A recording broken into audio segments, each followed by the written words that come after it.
friends. Welcome back to the Film Alchemist podcast, the show where we take the movies we love, break them apart to find out what gives them their magic. I'm your host, Josh Griffey, joined as always by my friend, co-host, and guy who just watches me shower too much, Alex Dandino. Alex, that's me. Dandino. It's true. It is true. All right, before today's just steamy Month of Amor finale, a little business. Everyone, please find it in your hearts. Go to patreon.com/filmalchemistpod. Help grow the show. Help support the show. Show some love for your boys over there. It would mean the world to us. Patreon.com/filmalchemistpod is the best way to help us out. We have a great community we've been growing over there. We work really hard to make sure that at every tier, you find a lot of value in what we're bringing over there. So if you guys would be so kind, go to patreon.com/filmalchemistpod. We are working hard to earn that support over there. If you already support us, thank you. You know we love you. If you're about to, thank you in advance. Make sure you go to YouTube, subscribe to the channel Film Alchemist, email the pod at filmalchemist@gmail.com. Make sure you're leaving 5-star ratings and reviews everywhere you find podcasts. That helps us defeat the algorithmic god who just has the weirdest machinations of all time. Please help us there. Make sure you're finding us on all the social media you're on. Shares, likes, comments. That stuff is all great. We appreciate it, especially now on TikTok. We're on TikTok now. You can find a lot of clips and content we're doing over there to help grow the show. So thank you for doing that. Also, go to misfitparade.net if you want to see some short films that we are working on over there. We appreciate your support. Welcome to the Misfit Parade as well. All right, man. You know the month of Amor is secretly my favorite month.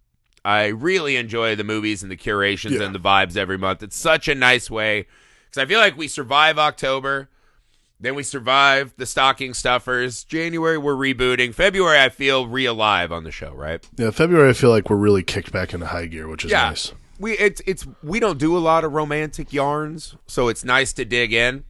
Mm-hmm. This year, we chose all consumptive love that just, last week, bones and all. Literally, it's right there in the title. Quite consuming. I don't remember which of us picked City of Angels. Maybe it was just one of those we stumbled upon it together. If I'm being honest, I feel like this was one of those where we just both were like, oh, yeah, City of Angels. That's a movie. We had a mind meld where we're like, this should be on the list. Yeah, absolutely. I have to say, I have to start this out up top. I know you have some stuff to get to, so we're not going to take long. This is one of the wildest fucking major, studio motion pictures. Mm-hmm. What a fucking bizarre and head-scratching menagerie of choices that this film makes. It is seemingly made for a horny Christian audience, which is that's a tight fucking bullseye through a forest. That's a tight niche. A tight niche. It's an extra tight niche. Extra tight niche on that group. A tight niche. I don't know what the implications religiously for this movie are fucking head-scratching at best. Rewatching it, I had forgotten how just absolutely bizarre City of Angels is, right? What I think we mostly remember is the Iris music video where the fucking guy with the Karen haircut is in Jan Jarobi's tower looking down on Earth in Kami's Lookout, singing us a song that I liked way too much. It was way too important to my childhood. It was the hit. It was the jam. Alex, opening thoughts on whatever the fuck City of Angels is. Yes, so City of Angels starring Goo Goo Dolls. I want you to close your eyes real quick, Griffey. Okay.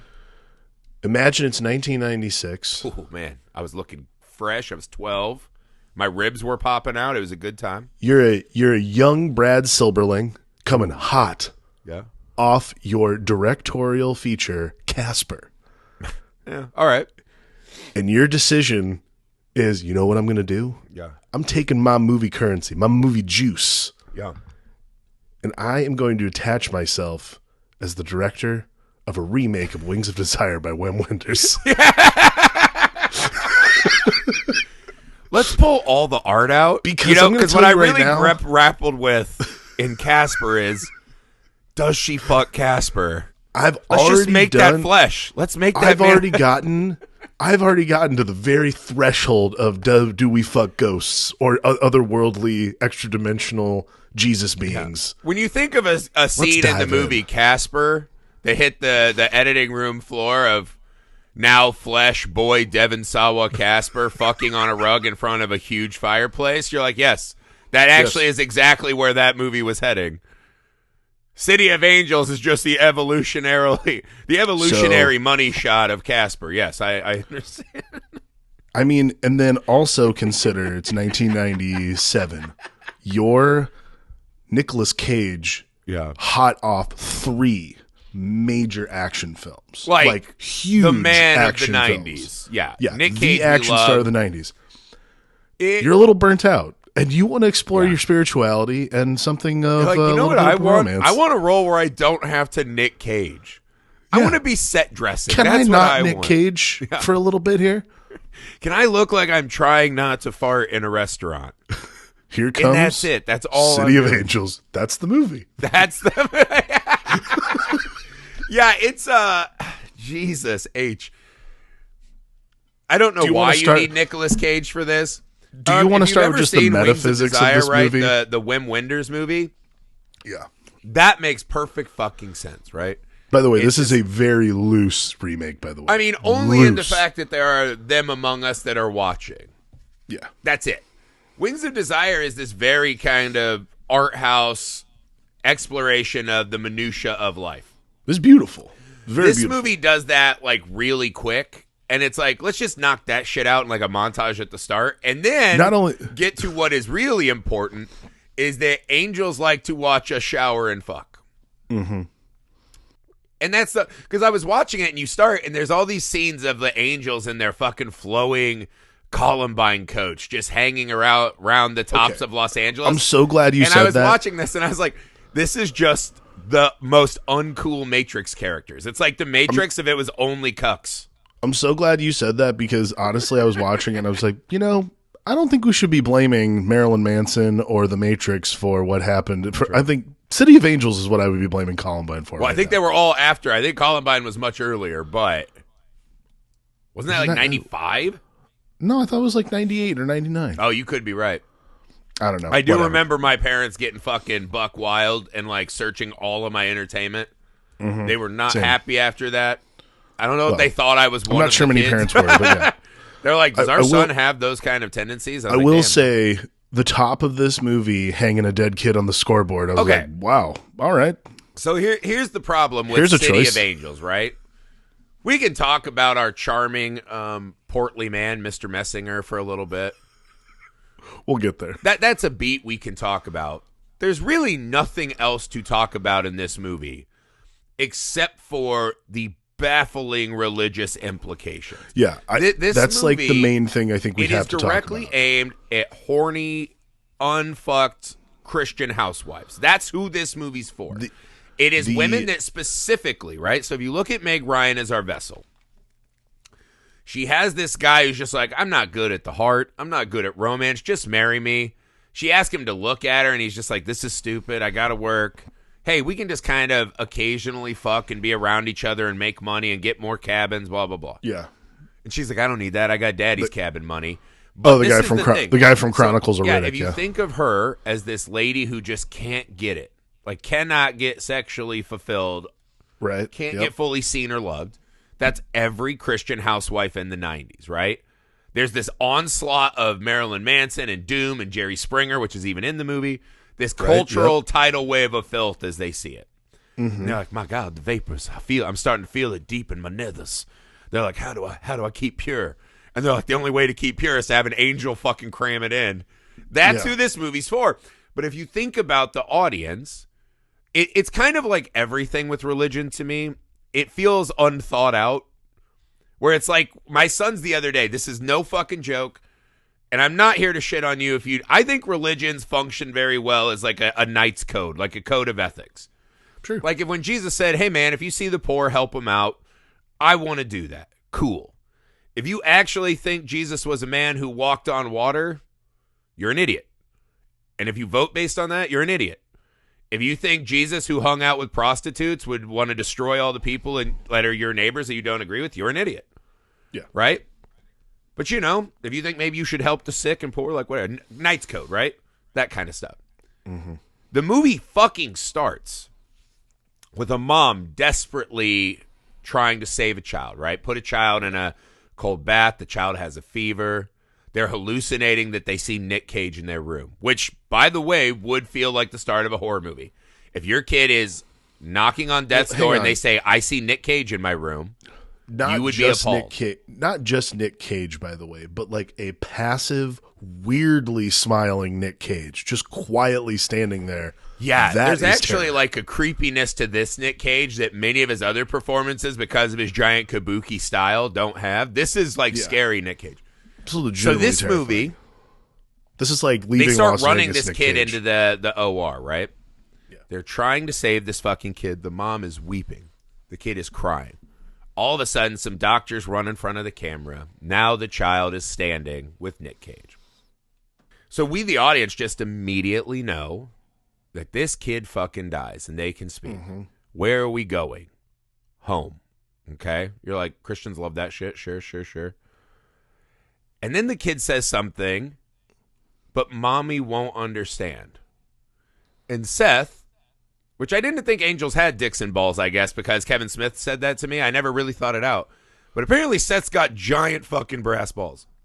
When he looks at the kid and he goes, someday she will. And I literally screamed, fuck, at my TV. You know what makes people not believe in God faster than killing their child? Literally nothing. How can you believe in a God and be like, you know what?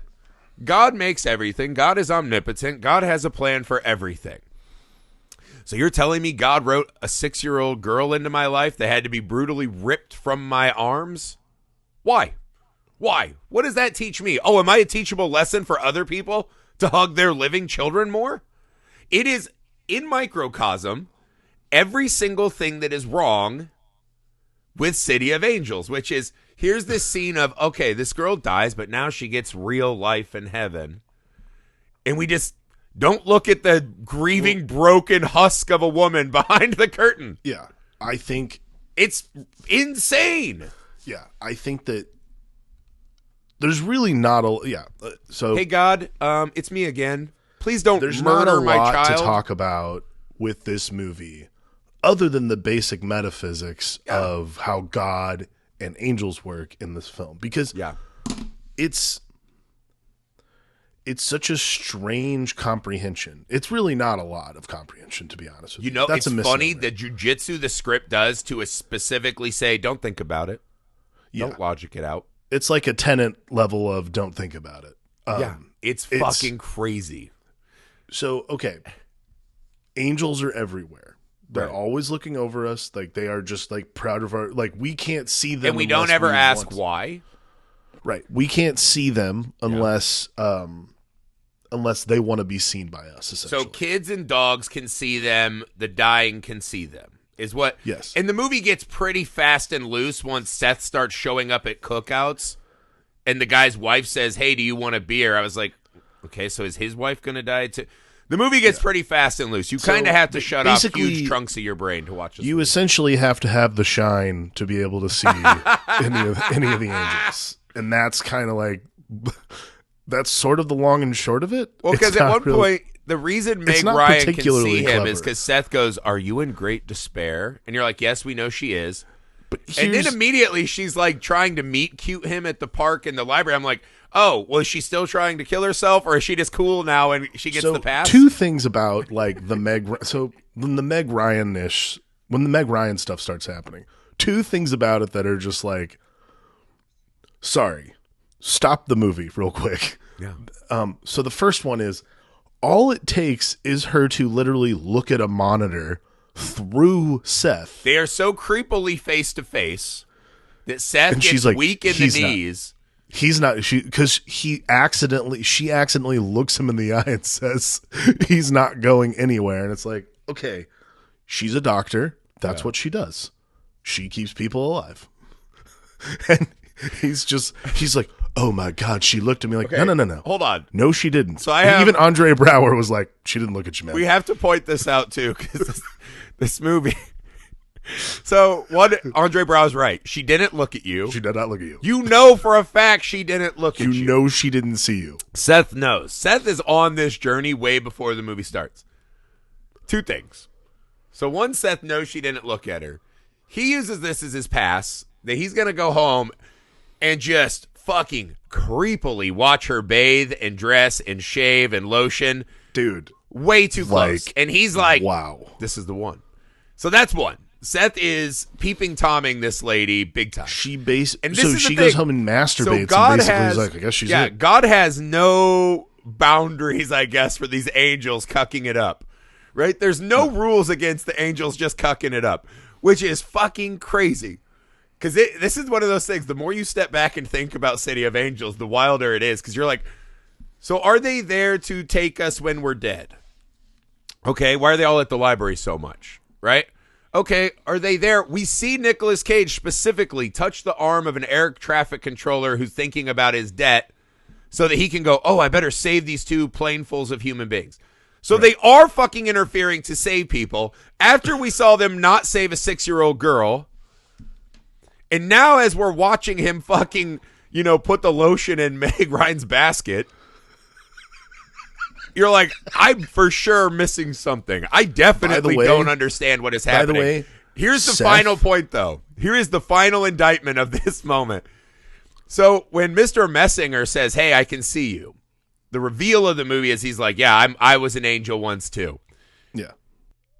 The line he says is he goes, is it the doctor? She's a little flat-chested for me, but hey, all you need is a handful. Holy shit, right? And I was like, did you guys cast superstar Meg Ryan, who all of our moms wanted to be, the vessel for 90s moms in a movie, and then talk shit about how she has no rack? Dude. To an angel? An angel says that to another angel?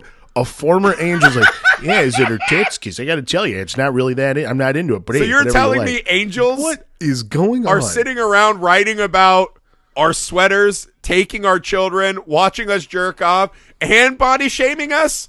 This is God's chosen? Okay. Well, okay. Okay, I'm glad you brought this up. Because this is the thing about this movie. The metaphysics of this movie are so fast and loose. I don't know about you, because I'm not going to go back and watch this movie again. But you know what? I actually think I am. I think I'm going to watch it with my very Christian mother-in-law and just watch the viewing of this film. In the viewing of this film, not once did I hear mention of God, actually. Did they mention? So, I don't remember them mentioning God. I thought the music in the sunrise, that was kind of their like reconvening with God. I don't think they actually say God. Okay, I don't know what the fuck that is, to be honest with you. I assume they all just watch it with the subtitles on. I assume they all it's listed as the Heavenly Choir. Right, yeah, Heavenly Choir, that I get. But I don't remember them mentioning God. But here's the problem with the Christian God. So, he is this is a monotheism, right? So he is the Omega, the Alpha. He is in every frame inherently. But this is what I'm saying. There's no verification who these angels actually work for. Who does throughout the movie 2 work for? You think we're like talking Loki here? Like what are we doing? I'm saying that there is Would no Loki have an verification army in of the film. Nick Cages watching us beat our meat? Probably. I mean, it makes more sense than what I remember in Sunday school. There's no. You think this is Xenu? There's no it is verification Los Angeles. in this film. There's no verification in this film that the God, the Christian, let's just say the Christian monotheistic God exists in this film. These angels essentially, they're all wearing, they're all. It's like the trench coat mafias all over the city. God's like, don't ever waste a headline. This is your new uniform. And the angel's like, Jesus Christ. Some of us were in that building, dude. Like, what the fuck? Yeah, awkward. And so these trench coat guys are all over. At no point. I mean, we're lucky the Matrix took that back, or like an entire industry would have been lost. Absolutely. Countless jobs, tens of Burlington Coat Factory would never have existed. It would have just been called Burlington. And it would have been just the letters left on the side of a mall when a store was out of business. It just would have been like, it'd be like a J.C. Penney, like those hollowed out letters. Is that the world you want to live in? But yeah, there's never a mention of God Like, no one talks about who, like, so here this is why I say this. Because okay, these there's folks one are moment, there. There's one moment, and I don't think they say God, but I would like your opinion on this. Because after the ending of the film, which is fucking insanity, probably one of the most baffling metaphysical moments, right? Nick Cage is sitting in, I guess, because they fucked for one night in a cabin, he inherits her apartment. Again, that's a legal question. We got to wait for that because this is just what I'm a saying whole other. is he says specifically a line. He says, "Is he punishing me?" Okay, and Andre Braugher says the most infuriating line, which should just be the tagline for the movie. You know better than that. And I'm like, does he? Are you fucking shitting me, Andre Braugher? When Andre Braugher said that, I was Don't sitting be here. Silly. Andrea went out last night. I was watching this movie alone. When Andre Braugher said that, I said to myself, while we were like mid-movie, I was like, huh, I'm pretty sure I said that to myself right before I started this film. Like, you know better than to watch this movie. Yeah. Turned it on. This is the wild Absolutely thing. baffling. It's the Christian thing. It's the faith. It's like when Nick Cage is like, hey, but anyways, we'll get to some of that. The point is, he specifically mentions he. There is a God. There is a person at the top of this scheme. And I guess only through context clues of the wings and the angelicness, so the heavenly choir, I'm implying that it's the Christian God. You think there's a conspiracy that it is not? I don't. I'm saying that there's no point where people really reference the Christian. Like, again, the fast and looseness of like angel rules also applies to like what it is that we're actually observing. Because not only this is like I went to go see how did this get made live, and Dan Harmon was there for they did Jack Frost, the Michael Keaton movie, and Dan Harmon said this movie's terrifying because it actually points out that there's a real God, and God is like just this weird sort of just person who wants to recruit band members for his band in the sky, which is terrifying. Yeah, well, we talked about that with the Santa Claus, like the actual implication, or It's a Wonderful Life. That movie's fucking scary. You're like, God has a hand in George Bailey, like. So same thing here. This is the thing. So this is the wrench that they throw in, because every other angel movie, angel story whatsoever, angels are dutifully dedicated agents of God. They are there to guide our hands, make sure. Like, there's also only one indication, which is Seth helping that air traffic controller, that angels actually help people. He might be the only one who's actually doing anything. Everyone else is just walking around watching. Yeah, they're just cucking about. Just waiting for people to get fucking. Oh, I smell nut. They're just waiting for people to punch out and be like, all right, I got you. I'll show you where we go. Like, that's. Yeah, Andre Braugher that's really what they're doing. You guys have been putting a lot of foot time in Jenna Jameson's room? What? Who is this? What is her cosmic positioning? I'm trying to think of who is the fucking huge point. You guys were on the set of Baywatch a lot. What is Baywatch? Is this like a whale saving organization? I don't know. So essentially, Nicolas Cage. So yeah, I have to assume Nicolas Cage is an outlier angel because he's the only one who has the stones to be so horny that he was willing to sacrifice. So, but here's what I'd say, right?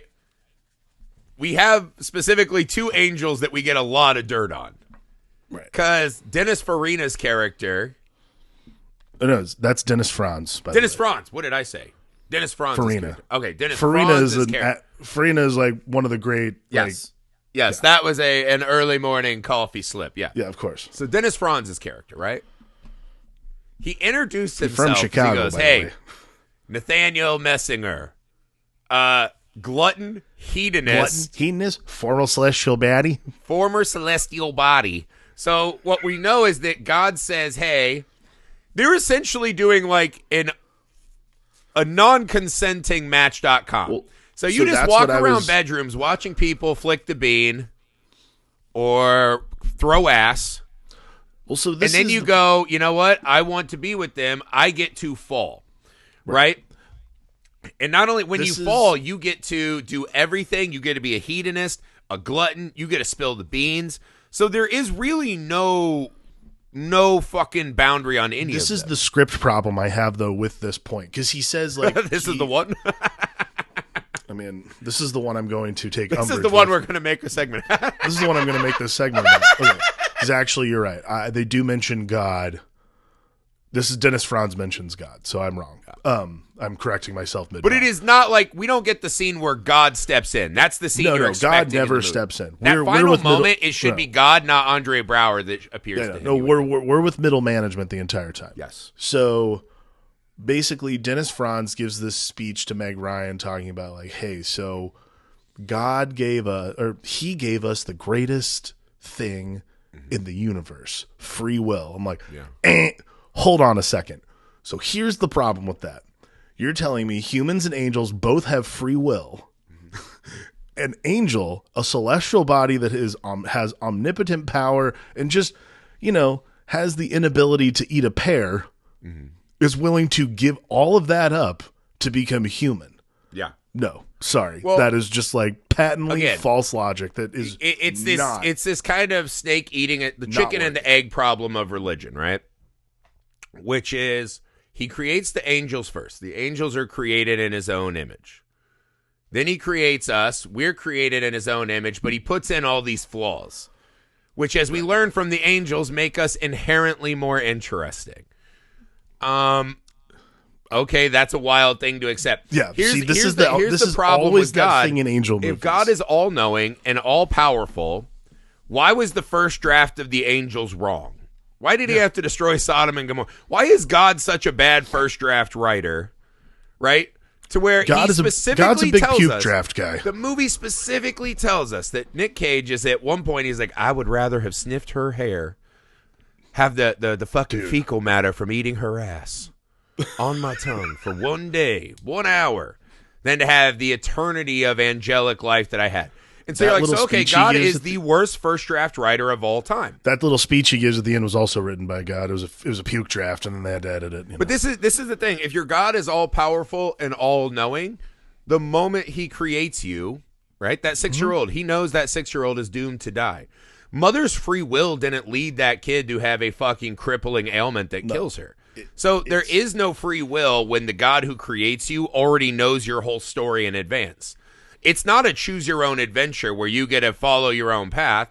It's a D&D campaign where it's like, yeah, you guys think you're doing what you want, but I've only written 3 scenarios and I know where your final boss fight is. You're still going to Strahd's castle. Strahd just happens to be the Christian God. Yeah. So it's like the idea of we have free will is Saddam. Well, again, the fast and looseness with the metaphysical logic, the leaps you have to take to watch this movie and not like just stop and scratch your head is which is weird annoying. Because the audience that you are making this movie for, it's not me and you. It's people that are really into this. They want to see more kind of Christian. This is like the soap opera crowd. These are people because again, these are church-going people that have. I don't have any problem God's house with. Up is like word art. I do think movies like in its defense, and I'm not saying I hated the movie. It's just a weird movie. Honestly, it's kind of a time capsule movie for me. I enjoyed the ride of it. That's what I was about to say. Loved Dennis Franz. That's what I was about to say. Silly. Like this era, like probably like 95 to 98. Is a great example of like there was this time in filmmaking. I'm sorry, I'm also like getting into. I've been listening to the '90s by Chuck Klosterman, this audiobook, and it's a great examination of this. Love it. But this was our time. We had this time where we would make these big, sweeping, grand romantic gesture movies, and they absolutely spit in the face of logic. But it doesn't matter because the vibe, if the erection is true, core, you're not wrong. Like when the unfucked housewife gets her seat a little moist, that's all that matters. But that's exactly what it is. Like Ghosts. This was like it was like it's this block in the 90s that you were able to make. And again, I made this joke on like Instagram last night. I was like, man, in the 90s we just greenlit whatever, right? But I'm like, kind of true. Like, well, there was this whole genre of movies made for our mom that were essentially the genre would be called "Could you fuck that?" right? It's like Meet Joe Black. Could you fuck a dead This guy? Meet Could you Joe fuck Black. an angel? I would Could yeah, you like fuck you a could ghost? Could you fuck a monster, right? Double Like feature, Beauty and the not, Beast? I wouldn't double feature them, but you could say these two movies are in the same sort of subgenre of romance movies. There's a lot of movies that just asked our mothers dead on, would you fuck something that was not a normal human person? And our moms were like, I'll at least grapple with it. And you're like, hell yeah, mom, represent. You know what I mean? Represent. It's this weirdest, because these ladies who go to church and they like to, you know, they have God art. They like to remind people that they love God. There's probably a God bumper sticker. But then they want to sit there and say, and you know what? It kind of makes sense in that context. Because you're just like, oh my God. By fucking an angel, that's as close as you can get to fucking heaven. If you jettison most of the logic you need to get through movies, this is a really easy watch. Well, like here let's just put a problem of the film in context. So Nicolas Cage takes the fall because he's afraid he's going to lose Meg Ryan. Dennis Franz explains, you got to fall. That's what you got to fall. Hey, I don't know wake up what smelly more to tell you, but and naked. Yeah, which neither of those I sit here happen. with my ass hanging out of my dress. Just take the words, pal. You know, take the words. The bears. I got to get back to my yogurt and Jedi. But Nicolas Cage takes the fall. So God says, "Hey, man, free will now. You have no money, no transportation. Yeah, you just gotta and everywhere you go, it's gonna rain. You're just that's not God. You're telling me God is like it's gonna rain in Los Angeles and Reno the same day continuously wherever you go. That's a travel. We're just going to keep that massive storm front on you. He's going to find his way to Tahoe through perseverance and love, right? His new perseverance and love with his newly mangled body, right? Him and Meg Ryan have this steamy sex, right? We'll get to the implications of that, right? So Nick Cage is like, all right, he's smelling, he's taking in all of the things in the shower, he's loving life. Tell me where the free will is that Meg Ryan decides she's going to go on a bike ride. She is a surgeon. She's a surgeon. She does serious surgeries. Yeah. A trauma surgeon, OR surgeon, whatever she is, doesn't matter.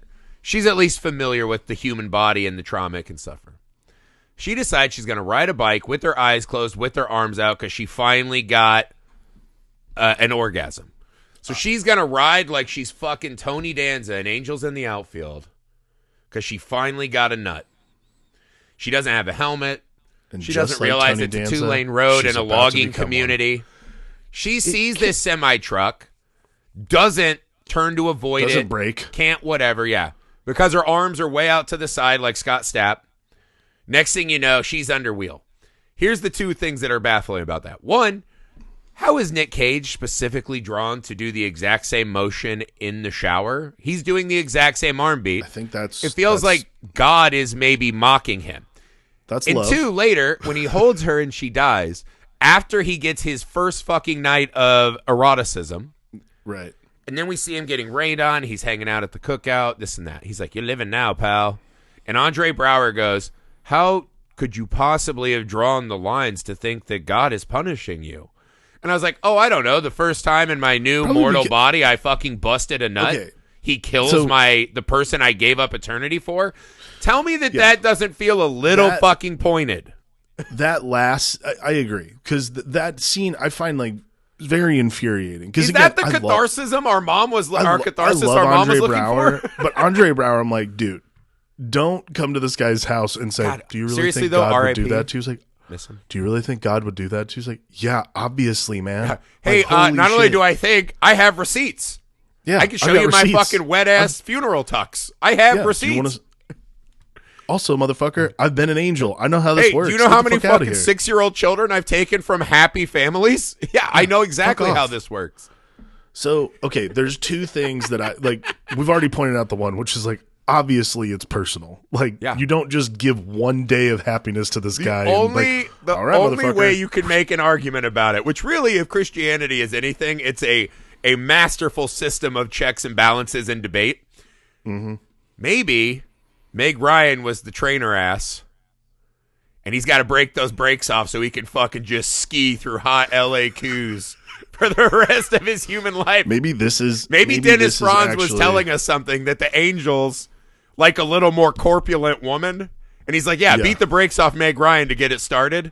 but we're gonna free you up so that you can be a free agent. Okay. Really start knocking them down. There's another thing that really God bothers is the me ultimate about. wingman.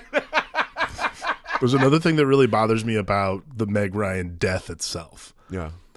Because it's not like he shows up. It's not like he shows up and it's like Signs where the wife is pinned between a tree and the car, and basically they're like, "Hey, when we remove the car, she's gonna die." Like, oh, okay, cool.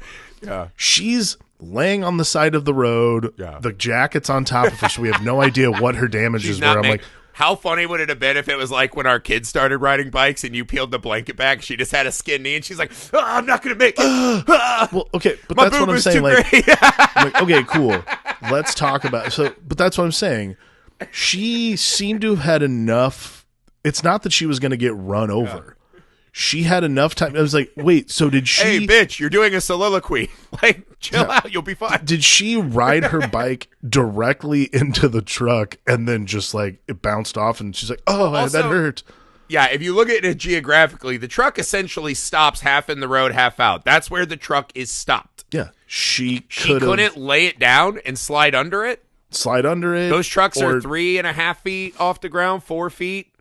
You might get a concussion. You might get probably scraped. you'll get you get hurt. You go to the Are hospital. you saying but that not Meg Ryan fucking murdered? was so fucking dick crazed that she's like, it'll never be this good again. I'm going to kill myself? No. I'm saying that I think our theory about that not our theory. I'm saying that I think that her death is very obviously giving credence to the fact that God was pissed that Seth decided to become human. He's like, fuck off. Oh, and that is took her. 100% for fact. God was driving that truck death, and that bike. The style of that death and when it happens is so obviously God being like, it's so fucking insulting. It's so mean-spirited. It's fucking mean. It's so mean-spirited it has to be. But this is the thing. So God did it for sure. God was the two drivers, and God took the wheel, right, as they say? Because Meg Ryan wasn't on the wheel. God took the wheel and ran her ass into the grave. There's two options. One is that God is a petty, vengeful spirit, like in the Bible. Or God was just like, Nick, you don't know the kind of women we're working with now down here. You picked a little fast. You got to go a little more Sir Mix-a-Lot, ass and titties route. And you're going to thank me for this later.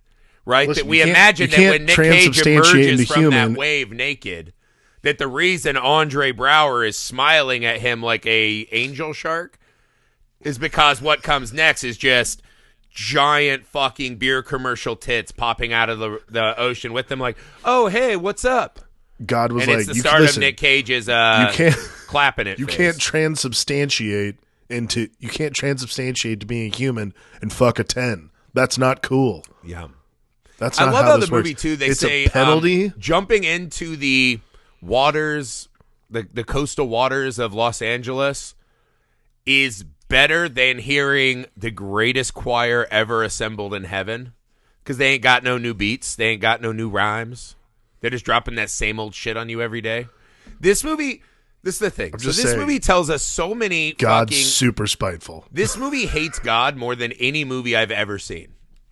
It's like it undoubted. truly like an Antichrist level of hating God. Had you called this movie Antichrist, it actually fits perfectly. So God has made angels, then embarrassed the angels by giving us a life that they want and making them watch us as the Trenchcoat Mafia. Then he lets the angels watch us masturbate. There's a scene when Seth gets her wet as shit talking about Hemingway in the library.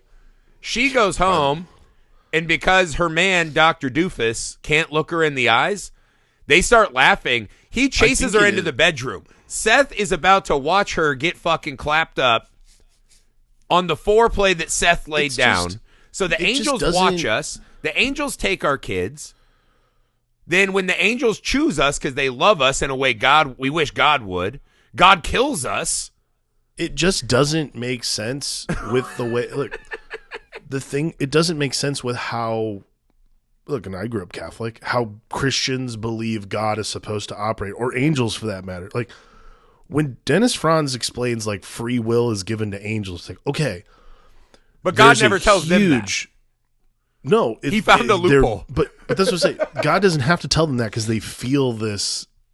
They feel this intent. They feel that ability to have free will. The problem is the free will that humans, that we all have, also comes with the biggest problem that we always have with what fallen angels are, and like when we start telling the story of Lucifer, which is jealousy.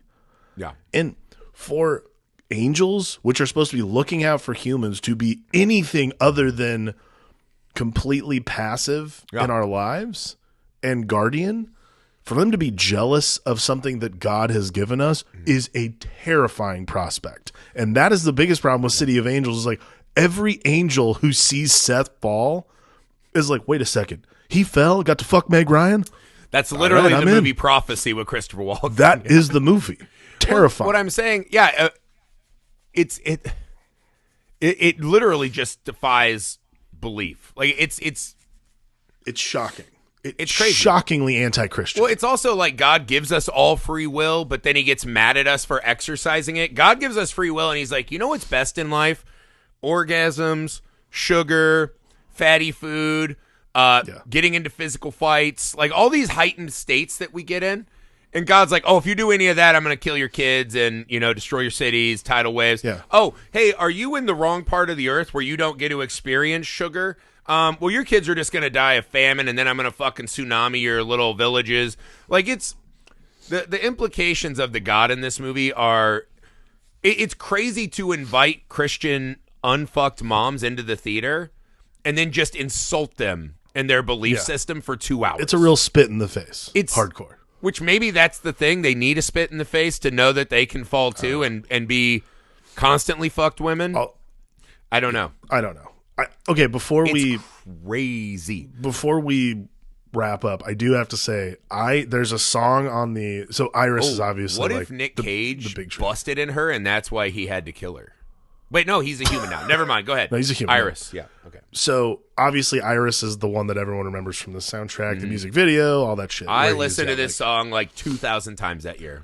Okay. Love the Goo Goo Dolls. The lead single from this, and I should talk about this on the mini series we're going to start doing. Yeah, Alex is doing a mini series going over soundtracks for movies. So movie soundtracks, especially awesome.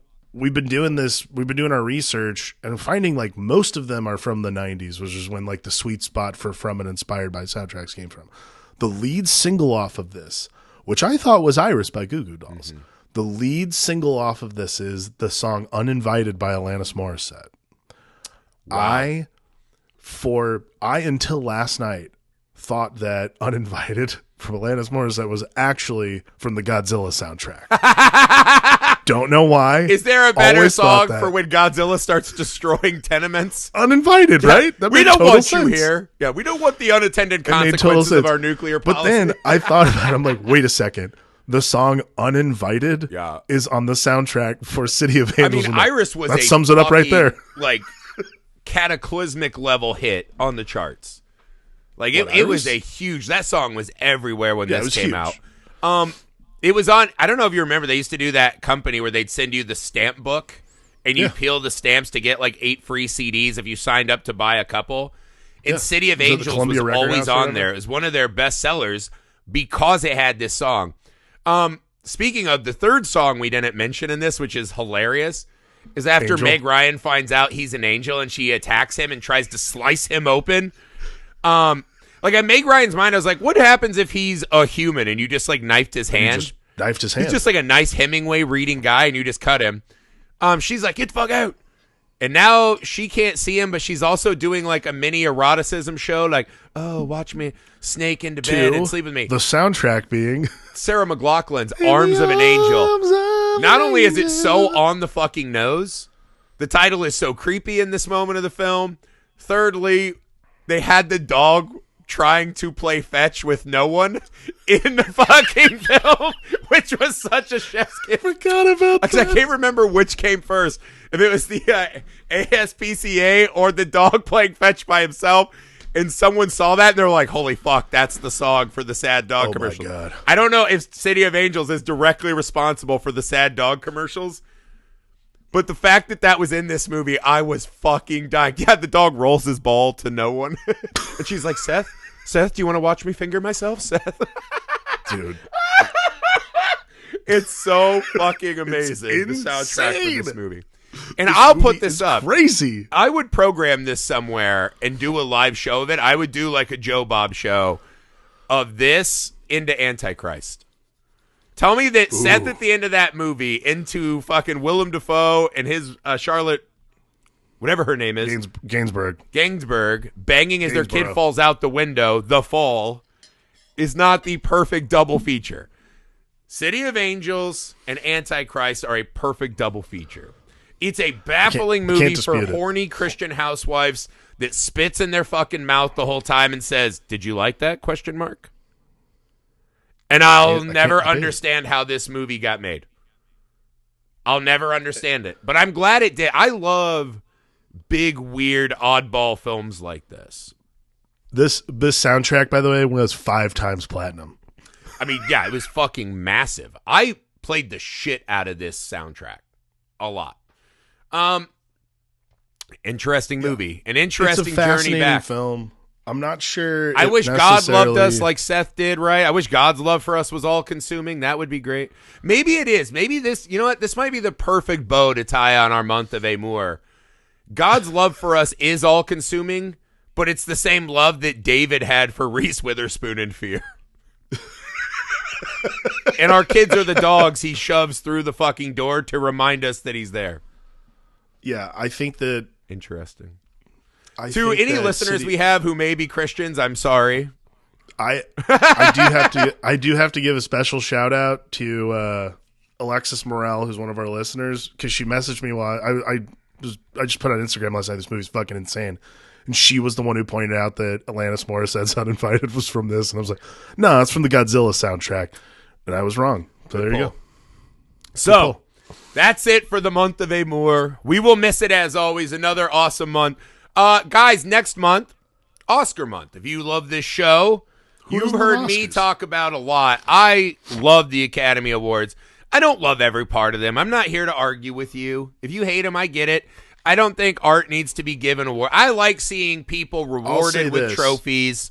I like the fact. I like we take a moment to celebrate films, even if they're not the ones you want. I'll say this: doing this show with you and spending time with you talking about movies has made me enjoy the Oscars much more over the years. If you don't take them as biblical truth, like just because a movie wins an Oscar doesn't mean it's the best movie. It's just time to celebrate movies that don't always crush at the box office to me, right?